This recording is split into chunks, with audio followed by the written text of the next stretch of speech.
Hello everyone, I once again welcome you in my channel. आज जो हम इस वीडियो में सीखने जा रहे हैं वो सीखने जा रहे हैं क्लास 12 के सेकंड चैप्टर को। और जो क्लास 12 का हमारा सेकंड चैप्टर है वो बात करता है basic concepts of macro economy. हमने जो हमारी पिछली वीडियो थी उसमें जानने की कोशिश करी थी कि इकोनॉमी क्या होती है, और हमारे पास जो इकोनॉमी की सब ब्रांचेस हैं, एक तो ब्रांच है माइक्रो इकोनॉमी, दूसरी ब्रांच है मैक्रो इकोनॉमी। कैसे माइक्रो इकोनॉमी मैक्रो इकोनॉमी से डिफरेंट होती है ये हमने अभी तक सीख लिया था अपनी प्रीवियस वीडियो में। तो आज जो हमारा नेक्स्ट चैप्टर है क्लास 12 का, वो बात करता है कि आपको बताना है कि बेसिक कंसेप्ट्स आपको इस चैप्टर के थ्रू जानने को मिलेगा कि basic concepts of macro economy. क्यों macro economy not micro economy? Because class 12 talks about only macro economy, क्योंकि हमने माइक्रो इकोनॉमी अपनी क्लास 11 में ऑलरेडी कंप्लीट कर ली है। ठीक है, तो आज का जो ऑब्जेक्टिव है हमारा इस वीडियो का वो है टू नो, पहला to know what is goods and how many different types of goods we have। पहला ऑब्जेक्टिव जो है इस वीडियो का वो ये है कि गुड्स क्या होते हैं और कैसे, और हमारे पास कितने डिफरेंट तरह के गुड्स प्रेजेंट है। उसके बाद जो सेकंड ऑब्जेक्टिव है हमारा इस वीडियो का वो है what is production boundary. What is production boundary. Second मकसद जो है हमारा इस वीडियो को बनाने का वो है जानने के लिए कि क्या प्रोडक्शन बाउंड्री होती है या किसे हम प्रोडक्शन बाउंड्री कहते हैं। तो आइए सबसे पहले हम शुरुआत करते हैं जानने से कि गुड्स किसे कहते हैं। What is goods? If somebody ask you please explain या define what is good in one line, how can you define? Anybody? देखिए, आपको गुड्स को समझना पड़ेगा। देखिए, कोई भी कंपनी है वो दो तरह की चीजें मैन्युफैक्चर करती हैं। एक तो मैन्युफैक्चर होता है गुड्स का और एक होता है सर्विसेज का। और इनका मैन्युफैक्चरिंग किस पे डिपेंड करती है? वो डिपेंड करती है डिमांड्स फ्रॉम हाउसहोल्ड्स। जो हाउसहोल्ड्स डिमांड करते हैं वही तो कंपनी मैन्युफैक्चर करेगी। ठीक है, तो आज का जो हमारा मकसद है वो जानना है कि गुड्स क्या होते हैं। गुड्स, तो आपसे अगर कोई पूछे कि what is good, it is a material that satisfy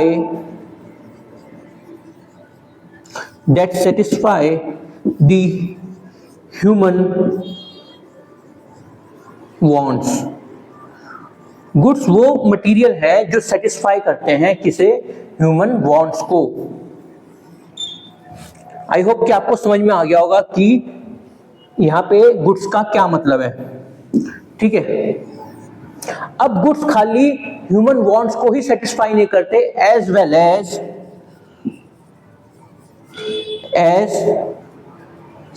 satisfy the demand of films.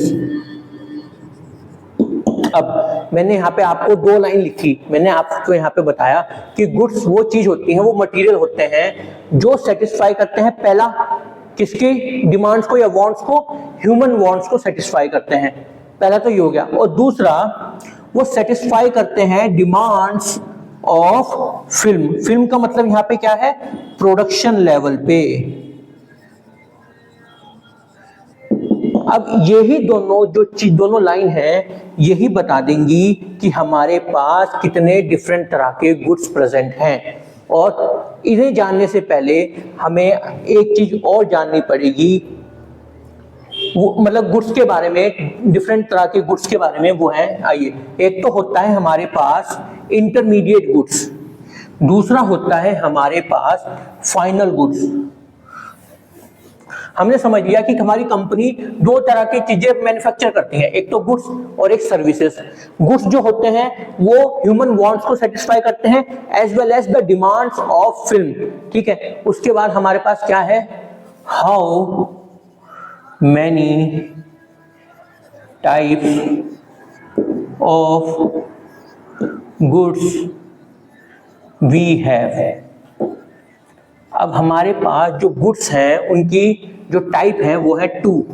एक तो है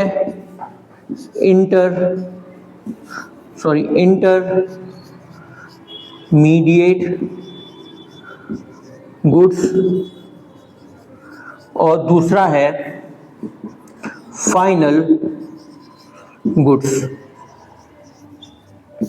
अब यहां पे देखो, इंटरमीडिएट गुड्स और फाइनल गुड्स, ये वर्ड्स ही अपने आप में बता रहे हैं कि वो गुड्स, अगर इंटरमीडिएट की बात करें तो वो गुड्स जो दूसरे गुड्स को बनाने में काम आते हैं। मतलब ये जो गुड है, ये वाला गुड है, इससे हम दूसरा गुड और बनाएंगे, ये हमारा फाइनल प्रोडक्ट नहीं होगा। अब कैसे, एक सेकंड, आप मुझे बताएं कि कल को मान लीजिए मैं मिल्क शॉप पे गया और मैंने एज अ शॉप, मैं भी शॉप ओनर हूँ, टी वेंडर हूँ, मतलब मैं एक चाय बेचता हूँ एक दुकान पे, और मैं मिल्क की शॉप पे गया, मिल्क लेने, क्यों लेने गया, ताकि मैं टी बना सकूं और इस टी को मैं कस्टमर्स को बेच सकूं। तो यहाँ पे जो मिल्क है वो मिल्क इंटरमीडिएट गुड्स है। क्या है, इंटरमीडिएट गुड है, सॉरी इंटरमीडिएट गुड है। क्यों, क्योंकि ये मिल्क जो है ना वो टी बनाने में काम आ रहा है, टी बनाने में काम आ रहा है, जिससे मैं क्या कर रहा हूं, इस टी को मार्केट में बेच रहा हूं। अब सेम एग्जांपल फाइनल गुड्स में लेता हूं मैं। अब मैं एक हाउस होल्ड हूं, मतलब मैं एक कस्टमर हूं, डायरेक्ट मान लीजिए मैं कस्टमर हूं, मैं मिल्क शॉप पे गया और वहां से मैंने मिल्क लिया और उससे मैंने टी बनाई और इस टी को मैंने खुद पी लिया या अपने परिवार को पिला दिया। तो ये जो हमारा मिल्क है, अब जो ये मिल्क है ये हमारा फाइनल गुड हो जाएगा। क्या हो जाएगा, फाइनल गुड्स। तो कोई भी गुड फाइनल गुड है या इंटरमीडिएट गुड है, वो पता चलेगा कि वो उस लेवल पे कंज्यूम हो रहा है या नहीं हो रहा है। अगर वो उस लेवल पे कंज्यूम हो रहा है तो फिर तो फाइनल गुड है।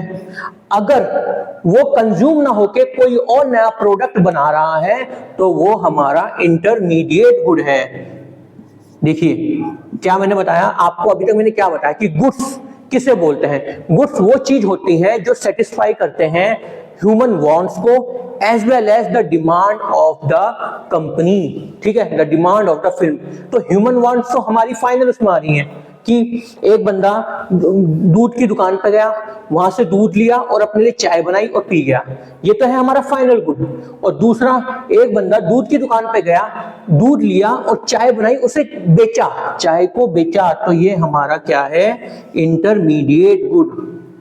तो आपका मकसद बताएगा कि वो गुड जो आप इस्तेमाल कर रहे हो वो इंटरमीडिएट है या फाइनल है, ठीक है। तो आई होप कि आपको समझ में आ गया होगा कि इंटरमीडिएट गुड किसे बोलते हैं और फाइनल गुड किसे बोलते हैं।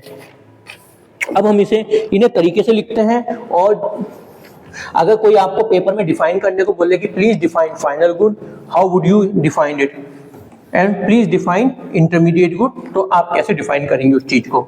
तो ये तो समझने के लिए था कि फाइनल गुड किसे बोलते हैं, इंटरमीडिएट गुड किसे बोलते हैं, और ये कैसे एक दूसरे से डिफरेंट होते हैं, ठीक है। तो अब लिखते हैं final good.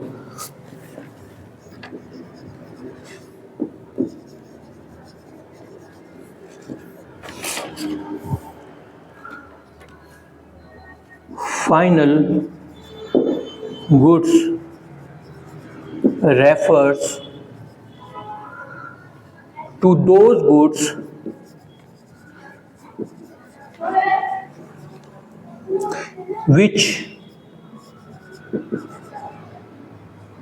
which are either used for consumption or for investment. Used for consumption or for investment.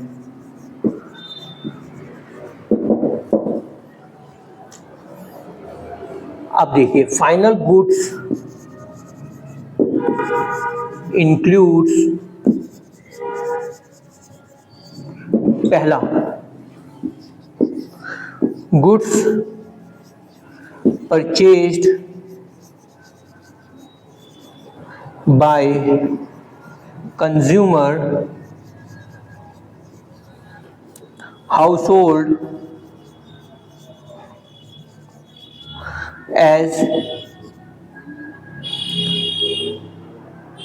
as they are meant for final consumption.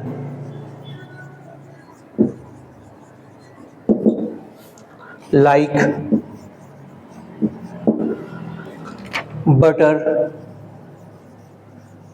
purchased by household.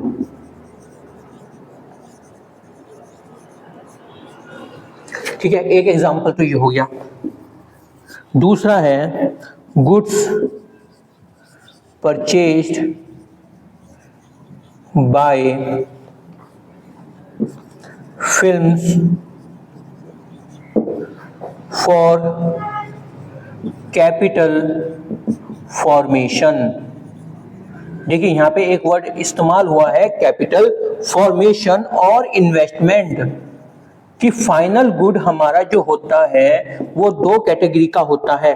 पहला तो जो कंज्यूमर कंज्यूम कर रहा है, मतलब उसे कंज्यूम करने के बाद कुछ नहीं फॉर्म हो रहा है। दूसरा ऐसा गुड फाइनली इस्तेमाल हो रहा है, उसके बाद उससे कुछ और नहीं बनाया जाएगा, पर उससे इन्वेस्टमेंट हो रही है, उससे कैपिटल की फॉर्मेशन हो रही है, मनी की फॉर्मेशन हो रही है। देखिए क्या बोलते हैं उसे, like machinery purchased bye film. देखिए, मैंने आपको बताया कि हमारे पास जो गुड्स हैं वो दो तरह के हैं। एक तो गुड्स हैं जो इंटरमीडिएटरी होते हैं, मतलब वो गुड्स जो इंटरमीडिएट की तरह काम करते हैं, वो गुड्स जो इस्तेमाल होते हैं फर्दर कोई चीज बनाने में, ठीक है। और दूसरे होते हैं फाइनल गुड्स। वो फाइनल गुड्स किसे बोलते हैं? उन गुड्स को बोला जाता है जो goods as a end product इस्तेमाल हो रहे हैं, उनसे हम कुछ और नहीं करेंगे, ठीक है। वो कोई और नई चीज बनाने में इस्तेमाल नहीं होंगे, या उस पर्टिकुलर चीज से कोई नई चीज नहीं बनेगी, ठीक है। या मैं कह सकता हूं वो गुड इस्तेमाल नहीं होगा एज अ रॉ मटेरियल। ध्यान रखिए, यहाँ पे वर्ड इस्तेमाल हो रहा है रॉ मटेरियल, ठीक है। तो अब इसमें भी दो कैटेगरी आ जाती है। एक तो गुड्स, फाइनल गुड्स जो हाउस होल्ड में इस्तेमाल हो रहे हैं, एक फाइनल गुड्स जो कंपनी वाले इस्तेमाल कर रहे हैं। कैसे? अब देखिए, अगर कोई, मैंने आपको बोला कि ये गुड्स है, एक यहाँ पे यह हुआ कि goods purchase by consumer household as they are meant for final consumption. जैसे कि किसी ने बटर परचेज किया और अपना आप कंज्यूम कर लिया, वो खत्म हो गया, वो रीयूजेबल नहीं है, क्योंकि उसकी वैल्यू वो पेरिश्ड हो गया है इस अर्थ से, ठीक है। बट यहाँ पे क्या है, यहाँ पे जो फाइनल गुड्स हैं वो दूसरे भी हैं। कैसे? यहाँ पे एक गुड्स, एक कंपनी ने एक मशीन खरीदी, उस मशीन से दूसरी मशीन नहीं बन रही है, उस मशीन से दूसरी मशीन नहीं बन रही है, पर उस मशीन से हम कोई अलग लेवल का प्रोडक्शन कर रहे हैं। अलग लेवल का प्रोडक्शन से ये हुआ कि हम उस मशीन को इस्तेमाल कर रहे हैं कैपिटल फॉर्मेशन में। तो यहाँ पे हम मनी बना रहे हैं उस मशीन से। वो मशीन हमारी रॉ मटेरियल के तौर पे नहीं इस्तेमाल हो रही है। मतलब यहाँ पे आप ये ध्यान रखिए कि मिल्क एक बंदे ने घर के लिए खरीदा, ठीक है, उससे चाय बना ली, वो तो हो गया फाइनल गुड। मिल्क एक शॉपकीपर ने या टी वेंडर ने खरीदा, उससे चाय बनाई, उसे बेचा, ये हो गया इंटरमीडिएट गुड। पर यहाँ पे जो मशीन है वो कोई तीसरी चीज बनाने में मदद कर रही है, उससे कोई चीज, मतलब वो रॉ मटेरियल की तरह एक्ट नहीं कर रही है, ठीक है। तो फाइनल गुड तो हमारे ये होते हैं। तो अगर कोई आपको ये कहे कि प्लीज एक्सप्लेन, अगर मैं आपको बोलूं कि इस फाइनल गुड को मैं पूरे एक लाइन में लिखना चाहूं इन न्यूमेरिकल फॉर्म, देखिए तो कैसे लिख पाएंगे? एक्सपेंडिचर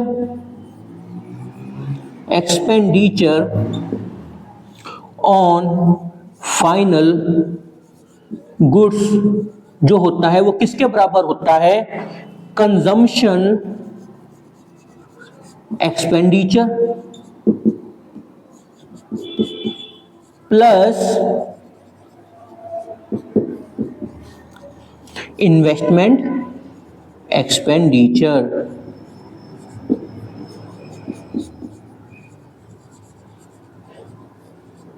आई होप कि आपको समझ में आया होगा ये क्या लिखा हुआ है। अगर नहीं तो देखते हैं, अभी एक बार समझने की कोशिश करते हैं यहाँ पे हुआ क्या।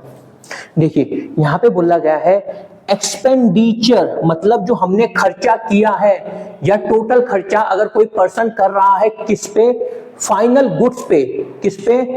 कोई, मतलब पूरे देश की, मान लीजिए अगर कोई पूरा देश है वो अगर फाइनल गुड्स पे खर्चा कर रहा है तो उस खर्चे में दो तरह के गुड्स का खर्चा माना जाएगा। एक खर्चा जो कंजम्पशन में हुआ है, मतलब जो यहाँ पे बटर खरीदने में हुआ है, प्लस एक खर्चा जो हमने कैपिटल फॉर्मेशन में लगाया है या इन्वेस्टमेंट में लगाया है। तो हमारा expenditure on final goods is equal to consumption expenditure plus investment expenditure. तो आई होप कि आपको समझ में आ गया होगा कि फाइनल गुड्स किसे बोलते हैं। और फाइनल गुड्स हमारे पास क्या बोलते हैं? फाइनल गुड्स हमारे पास कितने तरह के होते हैं, या मतलब वो डिसाइड कैसे होता है कि कोई गुड फाइनल गुड्स में भी दो कैटेगरी में डिफाइन होगा। एक तो डायरेक्टली कंज्यूम हो गया, दूसरा वो इन्वेस्टमेंट बनाने की, इन्वेस्टमेंट की तरह इस्तेमाल हुआ है या कैपिटल फॉर्मेशन में इस्तेमाल हुआ है। तो अब दूसरा हम समझते हैं हमारा इंटरमीडिएट गुड।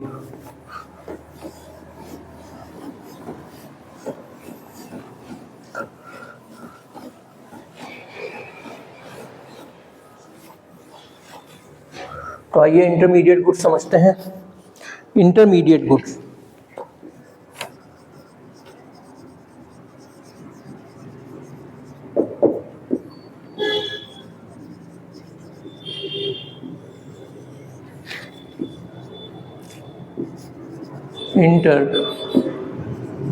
intermediate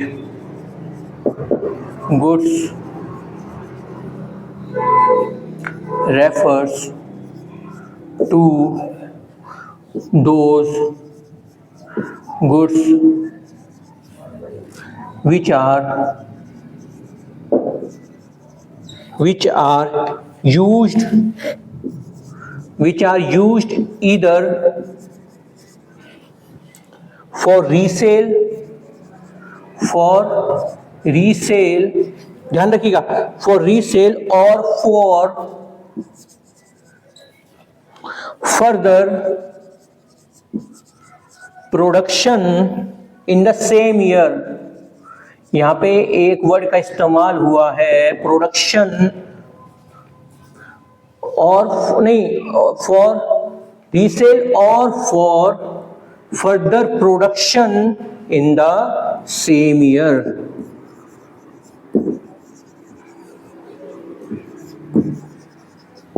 देखिए क्या है इंटरमीडिएट गुड। अगर मैं आपको बोलूं कि यहां पे दो चीज इस्तेमाल हुई है कि इंटरमीडिएट गुड्स हम दो गुड्स को बोलते हैं, एक गुड्स जिसे हम रीसेल कर सकते हैं और दूसरा गुड जिसके थ्रू हम एक नया गुड बना रहे हैं, बट वो भी टाइम बाउंड मैनर में, किसमें, उसी साल में, ध्यान रखिएगा, उसी साल में। तो रीसेल, अब ये गुड कौन सा गुड होगा जो रीसेल किया जा सकता है? अब देखिए ये मिल्क है, ठीक है, ये कोई बफेलो ओनर है जो मिल्क, मतलब बफेलो प्रोड्यूस करती है मिल्क, और ये ओनर है बफेलो का, जो मतलब कि बफेलो का, जो इस मिल्क को लेके मिल्क शॉप पे जाता है, और ये जो मिल्क शॉप का ओनर है इस मिल्क को क्या सेल करता है, क्या करता है, सेल करता है।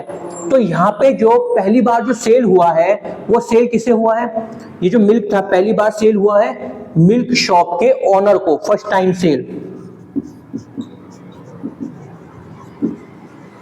ठीक है। फिर जो सेकंड टाइम सेल हुआ है वो हुआ है कस्टमर को, कस्टमर को हमने सेकंड टाइम सेल किया, तो इसे बोलते हैं resale, resale of same product.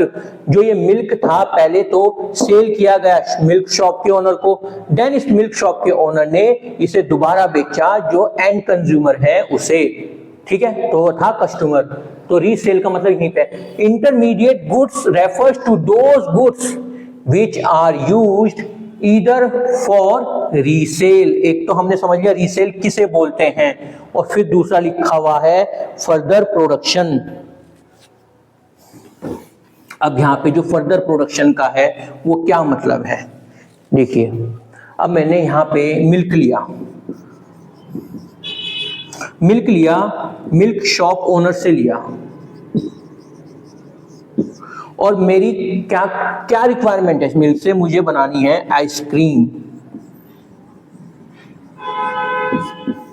तो मैं इस मिल्क को क्या इस्तेमाल कर रहा हूं, मैं इस मिल्क का इस्तेमाल कर रहा हूं आइसक्रीम बनाने में। तो और ये आइसक्रीम बननी चाहिए जिस साल ये मिल्क प्रोड्यूस हुआ है उसी साल, तब इसे बोलेंगे इंटरमीडिएट गुड्स, ठीक है।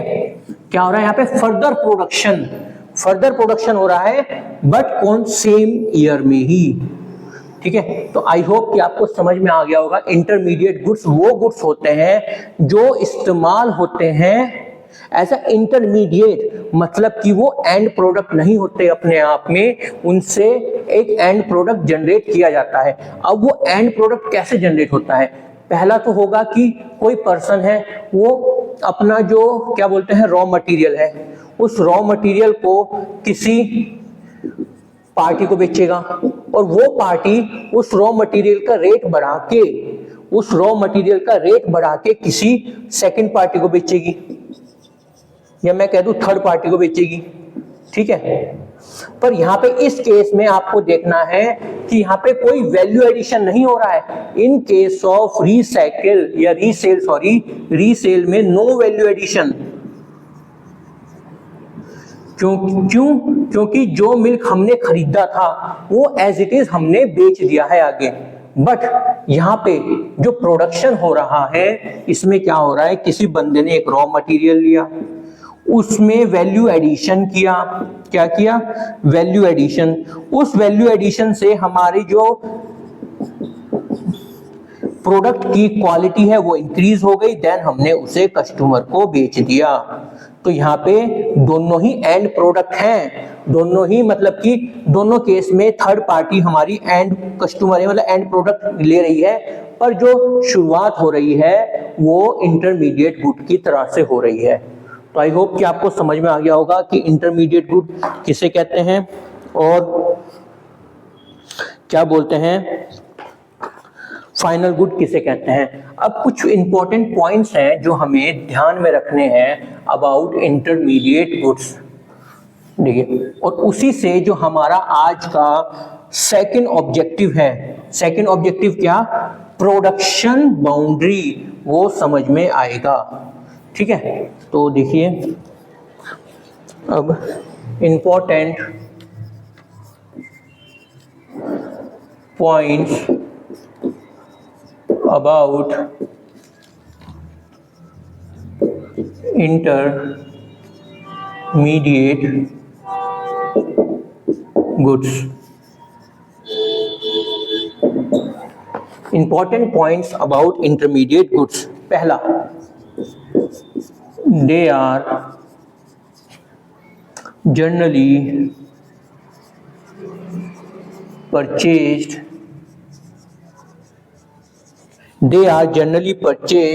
by one production unit from another production unit.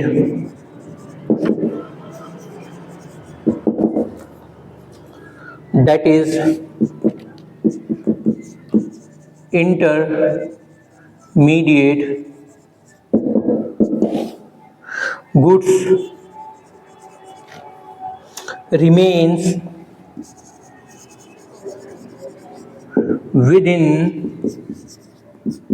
the production boundary. अब यहाँ पे ये आ गया जो हमारा आज का सेकंड ऑब्जेक्टिव था इस क्लास का। क्या यहाँ पे हमें क्या बोला गया है?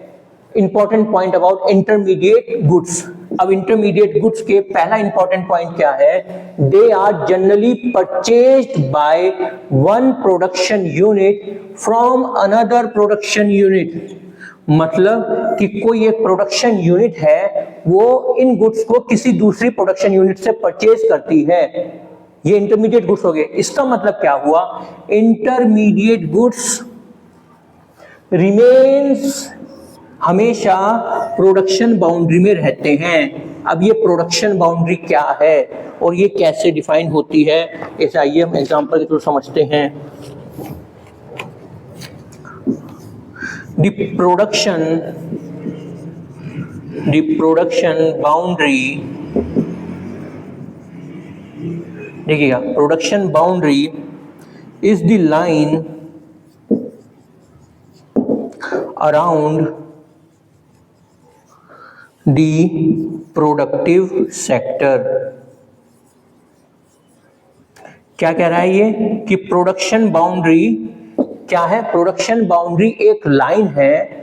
किसके अराउंड? भाई लाइन खींची हुई है, एक रेखा खींची हुई है, तो वो किसी के अराउंड खींची हुई होगी। तो वो किसके अराउंड खींची हुई है? प्रोडक्टिव सेक्टर के। अब इसको हम समझते हैं थ्रू एग्जाम्पल। देखिए एग्जाम्पल क्या है। अब ये आप डायग्राम बनाइए। यहाँ पे देखिए एक फार्मर है, ये हमारा ये ब्रैकेट बनाइए पहला। फार्मर ए है, फार्मर ए जो प्रोड्यूस करता है, प्रोड्यूसेस कॉटन, जिसका मूल्य है, मतलब वर्थ है, वो है ₹2000। ठीक है। एंड फार्मर ए है जो प्रोड्यूस करता है कॉटन जिसका वर्थ है ₹2000 और उसे वो सेल कर देता है, सेल इट टू बी, वो उसे बी को सेल कर देता है। अब ये कॉटन बी के पास आ गया। ठीक है, किसके पास आ गया? बी के पास आ गया। अब बी क्या करता है? बी प्रोड्यूसेस थ्रेड, धागा बनाता है, उससे क्या बनाता है? धागा, जिसका मूल्य है worth ₹3000 and sells it to C, और वो उसे बेच देता है सी को। अब सी क्या करता है? ध्यान रखिएगा, सी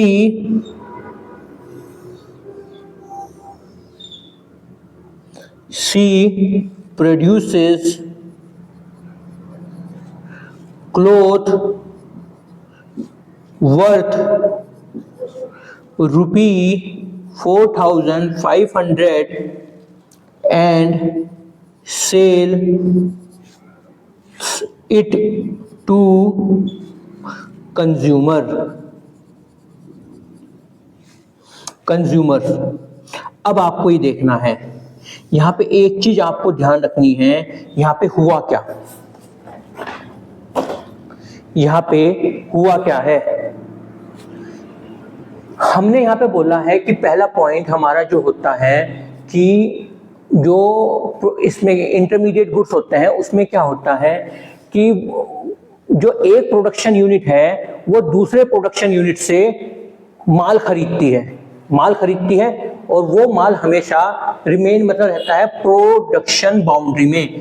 तो आपको एक चीज दिख रही होगी, एक फार्मर है जिसने क्या करा, जिसने कॉटन उगाई और उसका मूल्य था 2000 रुपए।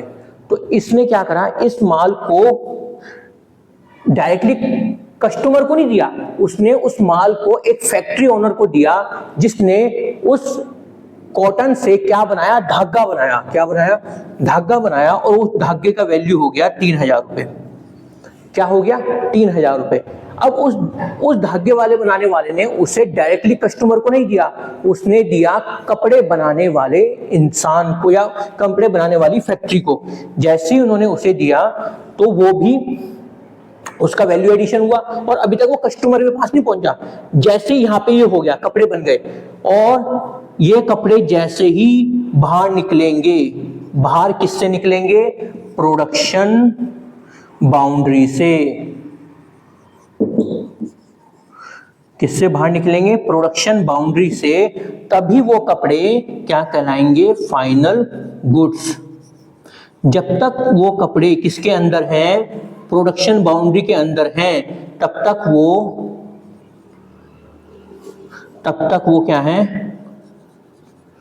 वो है इंटरमीडिएट गुड्स। तो मतलब ये हमारी जो लाइन है ना, ये हमारी प्रोडक्शन बाउंड्री है। प्रोडक्शन बाउंड्री कैसे? इसके अंदर हमारा प्रोडक्शन चल रहा है। प्रोडक्शन का मतलब वैल्यू एडिशन हो रहा है, इनकम जनरेट हो रही है, हर लेवल पे इनकम जनरेशन हो रहा है। जब जैसे ही प्रोडक्ट इस बाउंड्री से बाहर जाएगा तो वो प्रोडक्ट क्या कहलाएगा? Final goods. ठीक है, तो आई होप कि आपको समझ में आ गया होगा कि प्रोडक्शन बाउंड्री किसे कहते हैं। Production boundary is the line around the productive sector. देखिए यहाँ पे क्या हो रहा है? प्रोडक्शन हो रहा है कॉटन का थ्रेड में, वैल्यू एडिशन हो रहा है, फिर देन थ्रेड का क्लॉथ में। तो इसके अराउंड जो बाउंड्री है, ये बाउंड्री, इसे हम बोलते हैं प्रोडक्शन बाउंड्री, या जो लाइन है इसे हम बोलते हैं प्रोडक्शन बाउंड्री। तो पहला पॉइंट आई होप कि आपको क्लियर हो गया होगा। अब दूसरा पॉइंट देखते हैं, इंपॉर्टेंट जो है। दूसरा पॉइंट है इंटरमीडिएट गुड्स का, वो है दे हैव ड्राइव डिमांड। अब ये क्या मतलब हुआ? Drive demand. कोई आपसे पूछे कि what do you mean by drive demand, तो आप कैसे एक्सप्लेन करेंगे? सेकंड इंपॉर्टेंट पॉइंट है दे हैव क्या? Derived demand.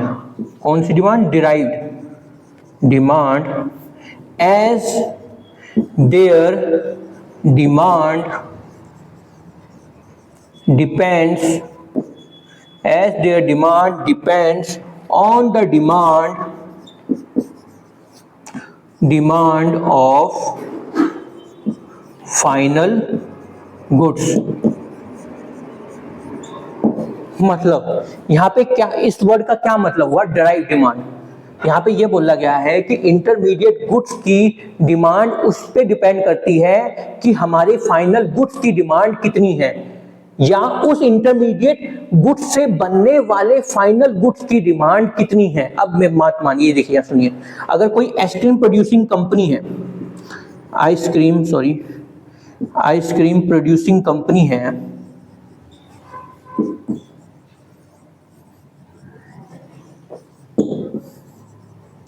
उसको एक साल में 10 लाख की आइसक्रीम प्रोड्यूस करनी है, 10 lakhs ऑफ आइसक्रीम प्रोड्यूस करनी है। और उस 10 लाख ऑफ आइसक्रीम प्रोड्यूस करने के लिए मान लीजिए 10,000 लीटर्स ऑफ मिल्क लगता है।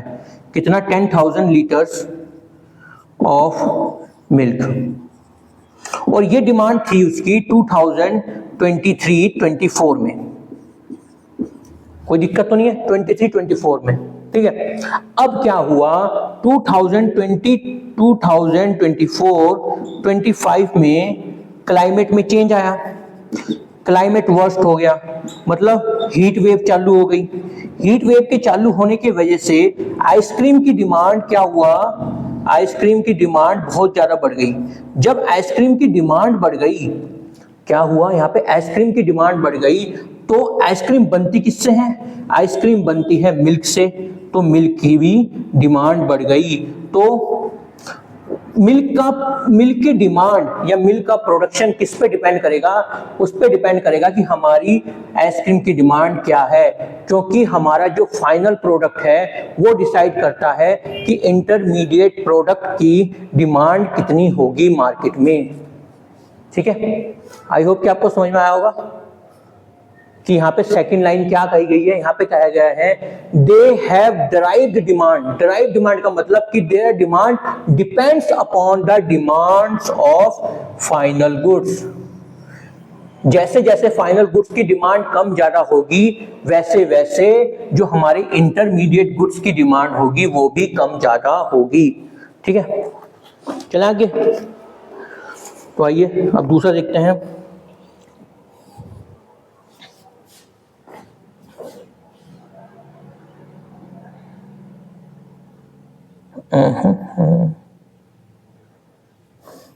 अब है कि अब हमसे कोई पूछे हाउ टू क्लासिफाई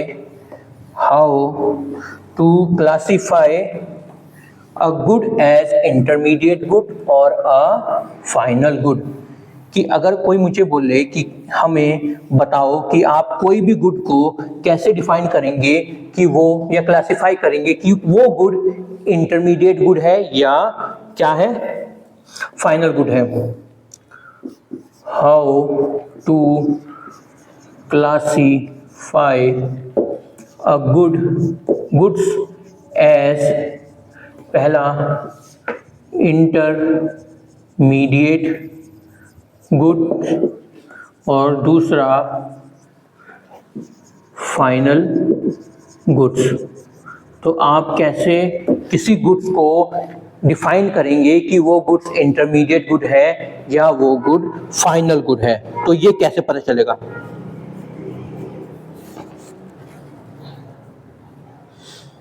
देखिए कैसे, the distinction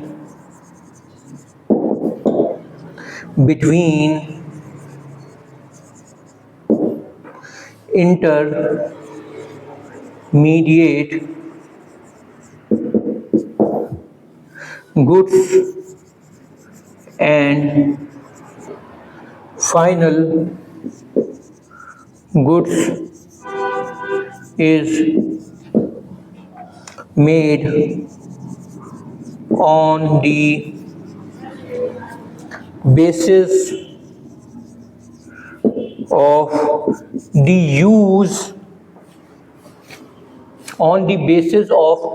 use of product and not on the basis of product itself। यहाँ पे क्या बोला है कि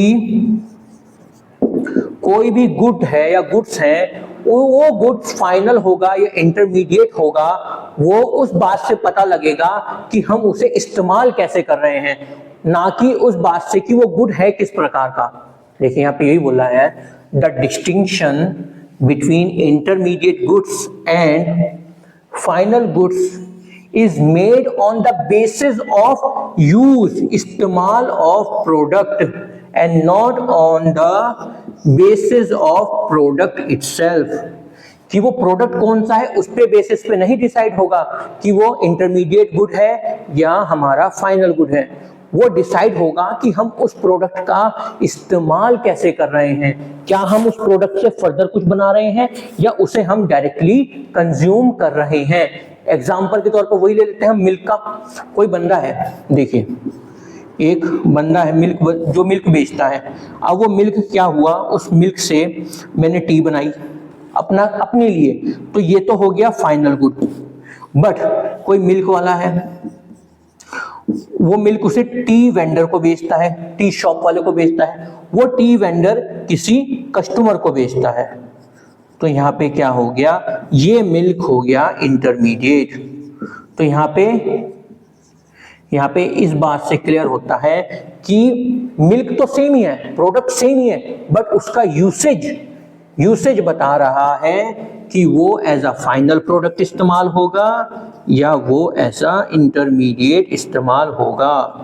तो ठीक है, तो आपको ये लाइन ध्यान रखनी है कि कोई भी प्रोडक्ट इंटरमीडिएट है या फाइनल है, वो उसके यूसेज बताएंगे, ना कि उसका प्रोडक्ट बताएगा या वो कौन सी क्वालिटी का ये नहीं बताएगा, वो बताएगा कि उसका इस्तेमाल कैसे हो रहा है। तो अब हम आगे चलते हैं और जानने की कोशिश करते हैं एक और दो टाइप के गुड्स। एक तो होता है हमारे पास consumption goods and then we have capital goods. अब मैंने आपको बताया, अभी तक हमने क्या क्या पढ़ा, अभी तक हमने पढ़ा what is goods and we have two types of goods. पहला है हमारे पास intermediate goods and then we have, देखिए हमने अभी तक पढ़ा व्हाट इज गुड्स पढ़ा, उसकी डेफिनेशन देखी, उसके बाद हमने बोला कि हमारे पास दो तरह के गुड्स हैं। एक तो होता है इंटरमीडिएट गुड्स और दूसरा होता है फाइनल गुड्स। ठीक है, अब कोई गुड इंटरमीडिएट है, फाइनल है, वो हमने पता लगा लिया, उसके यूसेज से पता चलेगा, कोई दिक्कत नहीं है। अब जो हमारा फाइनल गुड है वो भी दो भाग में डिवाइड होता है। एक होता है कंजम्पशन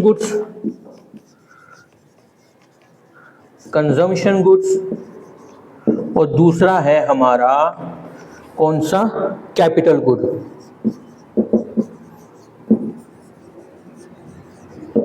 ठीक है, तो आइए अब हम इसे सीखते हैं कि फाइनल गुड में कंजम्पशन गुड किसे बोलते हैं और कैपिटल गुड किसे बोलते हैं। ठीक है, अब हमें सीखना है अबाउट कंजम्पशन गुड। ये फाइनल गुड है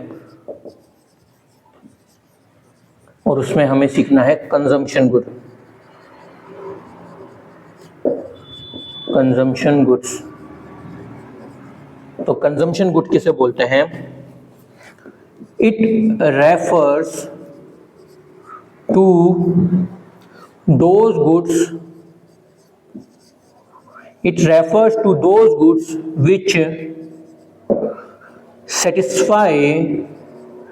which satisfy the wants of the consumer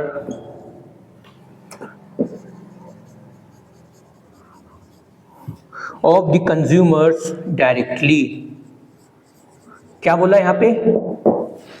यहाँ पे बोला है कंजम्पशन गुड वो गुड्स होते हैं जो सेटिस्फाई करते हैं वांट्स ऑफ कंज्यूमर डायरेक्टली।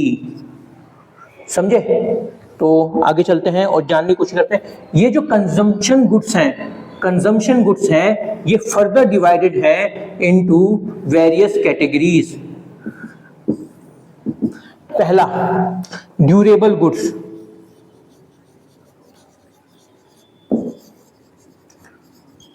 दूसरा सेमी ड्यूरेबल गुड्स, तीसरा है नॉन ड्यूरेबल गुड्स। ठीक है, तो हमारे जो कंजम्पशन गुड है वो कंजम्पशन गुड कौन से होते हैं? वो गुड्स जो डायरेक्टली सेटिस्फाई करते हैं ह्यूमन नीड्स को या कंज्यूमर की नीड्स को। ठीक है, और उसमें क्या बोला, उसमें जो हमारे तीन तरह के डिफरेंट तरह के गुड्स हैं वो है, एक तो ड्यूरेबल गुड्स, दूसरा है सेमी ड्यूरेबल गुड्स और तीसरा है नॉन ड्यूरेबल गुड्स। अब देखते हैं ये कैसे एक दूसरे से अलग हैं। ठीक है, ड्यूरेबल गुड्स किसे बोलते हैं? It refers to those goods which can be used again and again। ये वो गुड्स हैं जिन्हें हम बार बार इस्तेमाल करते हैं ओवर ए कंसीडरेबल। देखिए मैंने क्या बोला था कि फाइनल गुड वो होता है जो डायरेक्टली इस्तेमाल होता है। अब फाइनल गुड में भी वो गुड जो बार बार कोई कंज्यूमर इस्तेमाल कर सकता है, पीरियड ऑफ टाइम। अब उसका एग्जांपल, फाइनल गुड का एग्जांपल टेलीविजन। किसी पर्सन ने, देखिए किसी कंपनी ने टेलीविजन बनाया, उसे कस्टमर ने खरीदा, डायरेक्टली अपने घर लेके गया और उसमें वो बार बार टीवी देख रहा है, तो वो ड्यूरेबल गुड है। पहला तो किसी कंपनी ने टेलीविजन बनाया, अब वो इंटरमीडिएट गुड भी हो सकता है और फाइनल गुड भी हो सकता है। फाइनल गुड का केस तो ये बन गया कि कस्टमर अपने घर ले गया और उससे बार बार टीवी देख रहा है, या उससे टीवी देख रहा है, तो फिर तो फाइनल गुड है। अगर वो बार बार उससे टीवी देख रहा है तो ड्यूरेबल गुड्स है, ड्यूरेबल फाइनल गुड्स हैं। अगर वो इंटरमीडिएट गुड कैसे बनेगा? किसी कंपनी ने टेलीविजन बनाया और कोई दूसरी कंपनी उस टेलीविजन का इस्तेमाल कर रही है अपने एडवर्टीजमेंट पर्पस के लिए, ठीक है, तो वो ऐसा इंटरमीडिएट गुड्स होगा, क्योंकि वो इंटरमीडिएट गुड इस्तेमाल हो रहा है दूसरा कैपिटल फॉर्मेशन में। आई होप कि आपको समझ में आया होगा। अब सेमी ड्यूरेबल गुड किसे बोलता है? Goods which can be used for a limited period of time। मतलब यहां पे क्या बोला कि गुड्स, सेमी ड्यूरेबल गुड्स वो गुड्स हैं जो इस्तेमाल होते हैं लिमिटेड पीरियड ऑफ टाइम। ये नहीं कि बार बार इस्तेमाल हो जा रहे हैं, बहुत समय तक इस्तेमाल हो जा रहे हैं, कोई एक पर्टिकुलर पीरियड ऑफ टाइम तक इस्तेमाल होते हैं। और अगर आपसे कोई पूछे इनका एग्जांपल, तो इनका एग्जांपल है क्लोथ्स। क्लोथ की एक लाइफ स्पैन होती है, लाइफ स्पैन टीवी की भी होती है, पर क्लोथ की कम होती है एज कंपेयर टू टेलीविजन, ठीक है। अब आते हैं non durable goods. Goods which are used, goods which are used up in a single act, goods which are used up in a single act of consumption। मतलब जो एक ही बार consume होंगे, वो दोबारा इस्तेमाल करने लायक नहीं बचेंगे, उन्हें बोलते हैं हम नॉन ड्यूरेबल गुड्स। और इनका एग्जांपल है, आप मान लीजिए मिल्क, ब्रेड, बटर एक्सेट्रा, ठीक है। तो आई होप कि आपको समझ में आया होगा कि गुड्स किसे बोलते हैं, गुड्स कितने प्रकार के होते हैं, उसमें जो हमारे पास इंटरमीडिएट गुड्स किसे बोलते हैं, फाइनल गुड्स किसे बोलते हैं। अब हमने समझा कि फाइनल गुड्स भी हमारे पास दो तरह के होते हैं। एक तो होता है कंजम्पशन गुड। कंजम्पशन गुड वो गुड होता है जो डायरेक्टली कस्टमर की नीड को सेटिस्फाई करता है। अब कस्टमर की नीड्स को जो हमारे कंजम्पशन गुड है वो भी फर्दर तीन भाग में डिवाइड किए जा सकते हैं। एक गुड जो डेली कस्टमर की नीड्स को सेटिस्फाई कर रहा है, एक गुड जो किसी पर्टिकुलर टाइम तक सेटिस्फाई कर रहा है, एक गुड जो खाली एक ही बार इस्तेमाल हो सकता है। तो मतलब ये जो डिफरेंशिएशन हो रहा है ना, ये on the basis of time हो रहा है, on the basis of time, on the basis of time. ये उस प्रोडक्ट की लाइफ स्पैन बता रहा है, जिसका लाइफ स्पैन ज्यादा होगा वो इस कैटेगरी से इस कैटेगरी जंप कर जाएगा और इस कैटेगरी से इस कैटेगरी जंप कर जाएगा, ठीक है। एक तो मैंने क्या बोला, हमारा कंज्यूमर गुड होता है फाइनल की कैटेगरी में, और दूसरा होता है कैपिटल गुड्स।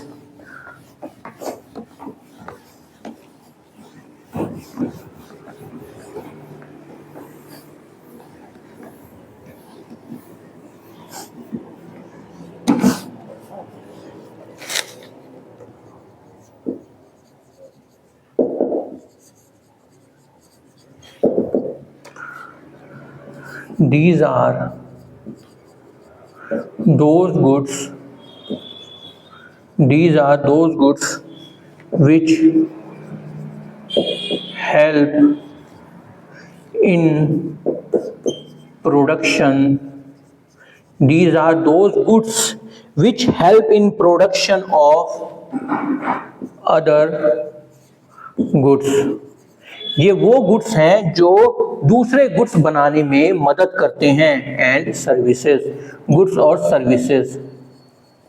ठीक है, अब इनका एग्जाम्पल क्या होगा? एग्जाम्पल से ही समझ में आता है। Plant and machinery. प्लांट यहाँ पे एक स्ट्रक्चर है जहाँ पे कुछ प्रोडक्शन होता है। दूसरा equipment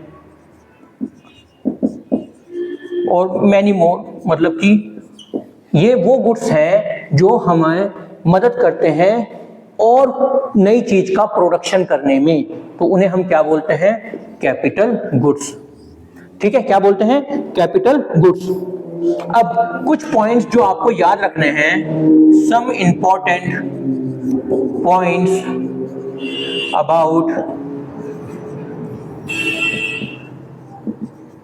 about capital goods are, जो आपको याद रखने हैं वो क्या है? पहला, they are used in future, वो फ्यूचर में इस्तेमाल किए जाते हैं फॉर प्रोडक्टिव पर्पसेस। किस पर्पस के लिए? प्रोडक्टिव पर्पस के लिए। एंड हैव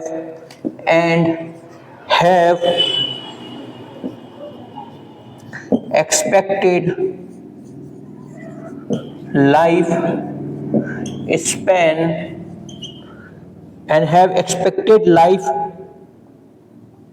स्पैन ऑफ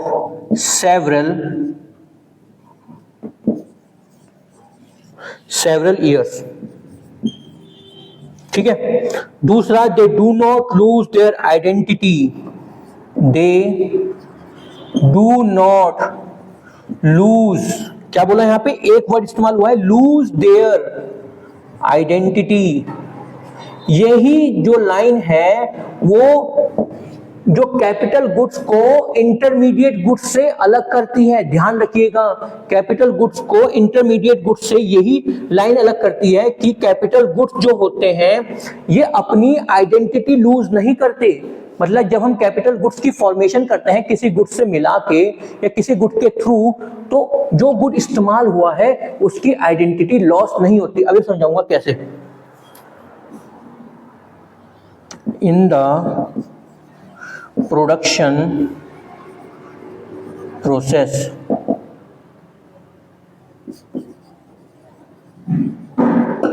कैसे? अब यहां पे देखिए, अब मिल्क है, मिल्क से हमने क्या करा? आइसक्रीम बनाई।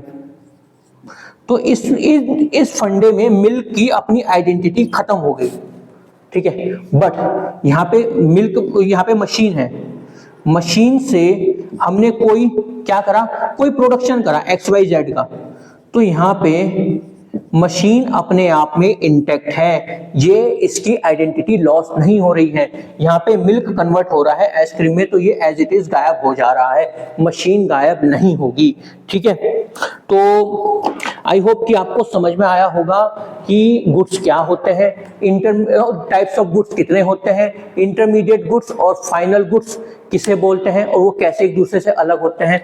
फाइनल गुड्स भी हमारे पास कितने तरह के होते हैं। उसके बाद मैंने जो बात करी थी कि कंज्यूमर गुड्स को हम कितने भाग में डिवाइड कर सकते हैं। आज हमने एक चीज और जानने की कोशिश करी, प्रोडक्शन बाउंड्री।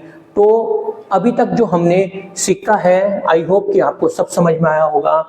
आज के लिए इतना ही। हम कल आपसे फिर मुलाकात करेंगे और आगे लेके चलेंगे अपने क्लास 12 के चैप्टर 2 को और अपनी इकोनॉमिक्स को और अच्छी ढंग से समझने की कोशिश करेंगे, ताकि जब हम पेपर देने जाएं या किसी के सामने बैठें तो अच्छी ढंग से समझ पाएं और बता पाएं अपने व्यूज़ को इन द फॉर्म और in the field of economy. तो आज के लिए इतना ही। धन्यवाद। Thank you so much.